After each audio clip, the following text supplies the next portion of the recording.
Beware the enlightened ones.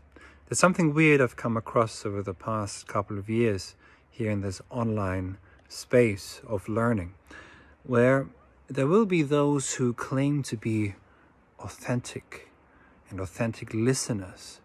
But if you have to proclaim yourself as authentic, perhaps you aren't. And if you, on top of it, have to proclaim yourself enlightened and also deem others unenlightened, maybe it is you who isn't enlightened.